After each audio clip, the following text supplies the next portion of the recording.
Praise the Lord. ஆண்டவர் ரட்சகருமாகிய இயேசு கிறிஸ்துவின் விலையேற பெற்ற வல்லமுள்ள நாமத்தால் இந்த நாள் கர்த்தருடைய வார்த்தை மூலம் உங்களை சந்திக்குது மிக்க மகிழ்ச்சி.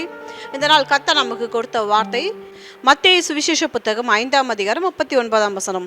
நான் உங்களுக்கு சொல்லுகிறேன், தீமையோடு எதிர்த்து நிற்க வேண்டாம். ஒருவன் உன்னை வலது கன்னத்தில் அறைந்தால் அவனுக்கு மறு கன்னத்தையும் திருப்பி கொடு. ஹல்லேலூயா. நான் உங்களுக்கு சொல்லுகிறேன், இயேசு சீஷர்களுக்கு சொல்றாரு. இயேசு இந்த நாள் சத்தியத்தை கேட்டுக்கொண்டிருக்கிற நமக்கு சொல்றாரு. என்ன சொல்றாரு?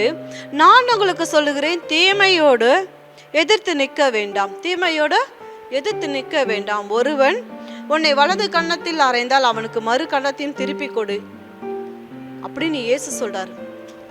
ஒருவன் தீமையோடு எதிர்த்து நிற்க வேண்டாம். இன்றைக்கு தீமையோடு எதிர்த்து நிற்க வேண்டாம். ஒரு வருஷம் சொல்லப்பட்ட தீயவனை ஆனால் நான் உங்களுக்கு சொல்லுகிறேன், தீயவனை எதிர்க்கார்கள். இன்றைக்கு நிறைய காரியங்கள் தீயவன் இருக்காங்க, தீமை செய்கிறவர்கள் இருக்கிறாங்க. ஆனா இயேசு சொல்றாரு, தீமையோடு எதிர்த்து நிற்க வேண்டாம். ஒரு பிரச்சனை வருது, ஒரு சண்டை வருதுன்னா எதிர்த்து நிற்க வேண்டாம். ஒருவன் ஒரு வலது கன்னத்தில் அறைஞ்சால் அவனுக்கு மறு கன்னத்தையும் திருப்பி கொடுன்னு இயேசு சொல்றாரு. நிறைய நேரம் பிரச்சனை சண்டை வரும்போது நம்ம பேசாமல் இருக்கிறது தான் நமக்கு நல்லது. பேசாமல் இருக்கிறது தான் நல்லது. இல்லைன்னா அந்த இடத்த விட்டு நம்ம விலகி வர்றது ரொம்ப நல்லது. தீமையோடு எதிர்த்து நிற்க வேண்டாம். தீயவனோடு எதிர்த்து நிற்க வேண்டாம். தீயவனோடு எதிர்த்து நிற்க வேண்டாம். தீயவனை எதிர்க்காதீர்கள். ஒரு வருஷம் சொல்லுது, தீயவனை எதிர்க்காதீர்கள். தீமை செய்கிறவர்களை செய்பவரை எதிர்க்க வேண்டாம். தீயவனை எதிர்க்கார்கள் ஒரு வருஷம் சொல்லுது. இன்னொரு வருஷம் சொல்லப்பட்டிருக்கு, தீமை செய்பவரை எதிர்க்க வேண்டாம். தீமை செய்பவரை எதிர்க்க வேண்டாம் அப்படின்னா அவங்கள விட்டு நம்ம விலகி இருக்கணும். ஒருவன் வலது கன்னத்தில் அறைந்தால் அவனுக்கு மறு கன்னத்தையும் கொடு. இன்றைக்கு இயேசு என்ன சொல்றாரு? தாழ்மையா இருங்க, தாழ்மையா இருங்க, விட்டு கொடுத்து போங்க, விட்டு கொடுத்து போங்க. ஒரு குடும்பத்துல ஒரு பிரச்சனை வருதுன்னா அதை நம்ம என்ன பண்ணணும்? முடிஞ்ச வரைக்கும் அந்த பிரச்சனையை சமாதானம் பண்ண பார்க்கணும். அப்படி முடியலையா அந்த இடத்த விட்டு கிளம்பிடணும். அவங்களோட நம்ம எதிர்த்து நிற்கும் போது அவங்களோட கோபத்துக்கு மறுபடியும் அவங்களோட எதிர்த்து நிற்கும் போது அவங்களோட கோபம் ஜாஸ்தியாகி தேவையில்லாத குடும்பத்தில் பிரச்சனை, குழப்பம், அப்படியா சண்டை. அவருக்கு தான் பேச தெரியுமா, எனக்கு பேச தெரியும். அவங்களுக்கு தான் பேச தெரியுமா, எனக்கு பேச தெரியும். அவங்களுக்கு தான் அடிக்க தெரியுமா, எனக்கும் அடிக்க தெரியும். அப்போ தீமையோடு நம்ம எதிர்த்து நிற்கிறோம். தீமையோடு எதிர்த்து நிற்கிறோம். தீமை செய்கிறவங்களோட நம்ம எதிர்த்து நிற்கிறோம். தீயவனை எதிர்த்து நிற்கிறோம். தீயவனை எதிர்த்து நிற்கிறோம். ஆனா இயேசு எதிர்த்து நில்லுங்கன்னு சொல்லல, எதிர்த்து நிற்காதீர்கள் தான், நிற்க வேண்டாம் தான் சொல்றாரு. தீமையோடு எதிர்த்து நிற்க வேண்டாம் தான் இயேசு சொல்றாரு. அப்போ இயேசு சொல்றாருன்னா அதுல என்ன இருக்கு? உண்மை இருக்கு. அப்போ நம்ம ஒருத்தர் தீமை செய்யறாங்கன்னா அவங்கள என்ன பண்ணணும்? விட்டு அந்த இடத்த விட்டு விலகணும். முடிஞ்சவருக்கு சமாதானம் பண்ணுகிறவர்கள் பாக்கியவான்கள் வேதம் சொல்லுதுங்க. சமாதானம் பண்ணுகிறவர்கள் பாக்கியவான். நம்ம இருக்கிற இடத்துல நம்ம அந்த பிரச்சனைக்கு போராட்டத்துக்கு நம்ம சமாதானம் உள்ளவர்களாக இருக்கணும், சமாதானம் பண்ணுகிறவர்களாக இருக்கணும். இல்லையா இன்னும் பிரச்சனை அதிகமாகுது நம்மளாலன்னா அந்த இடத்த விட்டு நம்ம வெளியே வரணும்.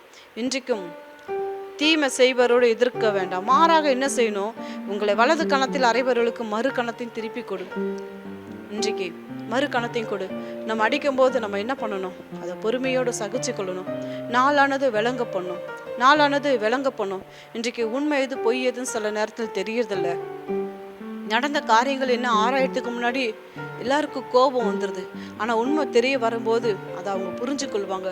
ஐயோ அவசரப்பட்டுட்டுமே, கோபப்பட்டுட்டுமே, அவசரப்பட்டு நம்ம அடிச்சுட்டுமே, தேவையில்லாத பிரச்சனை என்னால் வந்துச்சுன்னு அவங்க அதுக்கப்புறம் மனம் திரும்பும் போது தான் உண்மை என்னன்னு தெரிய வரும். அன்பு தேவ ஜனமே, இன்றைக்கு கர்த்தர் நமக்கு என்ன வார்த்தை சொல்லுகிறாரு? நான் உங்களுக்கு சொல்லுகிறேன், இயேசு உங்களுக்கு சொல்லுகிறாரு, தீமையோடு எதிர்த்து நிற்கார்கள், தீயவரோடு எதிர்த்து நிற்கார்கள், தீமை செய்பரை எதிர்க்க வேண்டான்னு கர்த்தர் சொல்லுகிறார். அன்பு ஜனமே, விட்டு கொடுப்போம், விட்டு கொடுப்போம். இல்லையா பிரச்சனை சமாதானமா முடியறதுக்கு நம்ம பேசுவோம். இல்லையா அமைதியே இருப்போம். அந்த இடத்த விட்டுட்டு நம்ம வெளியே வருவோம். தீமை செய்கிறவரோடு தீமையோடு எதிர்த்து நிற்க வேண்டாம்னு இயேசு சொல்ற சத்திய வார்த்தைக்கு அப்படியே நம்ம கீழ்ப்படியும். கர்த்தர் உங்களுக்கு உதவி செய்வாராக. கண்களை மூடி அன்பின் ஆவியானவர் கேட்ட சத்திய வார்த்தைகளுக்காக நன்றிகளை செலுத்துறோம். இப்படியே வல்லமுள்ள கரங்களில் ஒப்பு கொடுக்குறேன்ப்பா. இன்றைக்கும் ஆண்டவரே மே துதிக்கிற ஒரு குடும்பத்தில் பிரச்சனை நடக்கும்போது அப்பா மே துதிக்கிற எத்தனையோ வித குழப்பங்கள், உறவுகள், அவர்களுக்குள்ள பிரச்சனைப்பா. அப்பா இது தேவையில்லாத பிரச்சனைனால அநேக ஐக்கியத்தை கெடுத்து கொள்ளுகிறோம்ப்பா, உறவுகளை கெடுத்து கொள்ளுகிறோம்ப்பா. இன்றைக்கு வேதம் சொல்லுதுப்பா, சத்தியம் ஆண்டவரே தீமையோடு எதிர்த்து நிற்க வேண்டாம்னு சொல்லிட்டு, ஆண்டவரே பிரச்சனை போராட்டம் அதிகமாகும் போது பொறுத்து இருக்கணும் இல்லையா, ஆண்டவரே சமாதானம் பண்ணுகிறவர்களா இருக்கணும், அமைதியாக இருக்கணும்ட்டு. ஆனால் ஒரு கன்னத்தில் அறைந்தாலும் மறு கன்னத்தை கொடுன்ட்டு அப்பா துதிக்கிறோம். தாழ்மையாக பொறுமையாக இருக்கணும் என்பதை என் தேவன் நீங்கள் கற்றுக் கொடுக்குறீரப்பா. அந்த குடும்பத்தில் இருக்கிற எத்தனையோ காரியங்கள் பிரச்சனைனால எத்தனையோ காரியங்களை இழந்திருக்கலாம், உறவுகளை இழந்திருக்கலாம், கசப்பு பகமை இது விரோதம், இதற்கு விரோதம் ஆண்டவர் இப்படியாப்பட்ட காரியங்களுக்கு இடம் கொடுத்திருந்தா இன்றைக்கு அப்படியாப்பட்ட காரியங்களை மன்னிச்சு அன்பு தகப்பனே இப்படி சத்திய வார்த்தைக்கு கீழ்ப்படி அர்ப்பணிக்கிறோம் அப்பா. நம்ம உயர்த்துகிறோம், நாங்கள் துதிக்கிற ஸ்தோத்திரம். சமாதானத்தின் தேவன் தாமே குடும்பத்தில் வாங்கப்பா, இல்லத்தில் வாங்கப்பா, எல்லாருடைய உள்ளத்தில் வாங்கப்பா அப்பா, சிந்தனை வாங்கப்பா. துதிக்கிற செய்த தவற உணர்ந்து ஆண்டவரே மனம் திரும்பி மன்னிப்பு கேட்க கர்த்தர் உதவி செய்யுங்க. இயேசுவின் நாமத்தில் செபிக்கிறோம் நல்ல பிதாவே, ஆமென் ஆமென். இந்த செய்தி உங்களுக்கு ஆசீர்வாதமாக இருக்குமானால் லைக் பண்ணுங்கள், ஷேர் பண்ணுங்கள், சப்ஸ்கிரைப் பண்ணுங்கள். தொடர்ந்து ஊழியர்களுக்காய், ஊழியர்களுக்காய், விசுவாச வீடு கட்டுமான பணிகளுக்காய் உங்கள் ஜெபத்தினாலும் உங்கள் உபவாசத்தினாலும் உங்கள் அன்பு காணிக்கினாலும் தேவனுடைய அன்பு உழித்து உங்கள் அன்பினால் தாங்கும்படி அன்பாய் கேட்டுக்கொள்கிறோம். இந்த செய்தியை கேட்டு நீங்கள் ஆசீர்வதிக்கப்பட்டது போல் உங்கள் குடும்பத்தார், உறவுகள், நண்பர்களுக்கு இந்த செய்தியை ஷேர் பண்ணுங்கள். கர்த்தர் உங்களை ஆசீர்வதிப்பாராக. God bless you. Have a blessed day.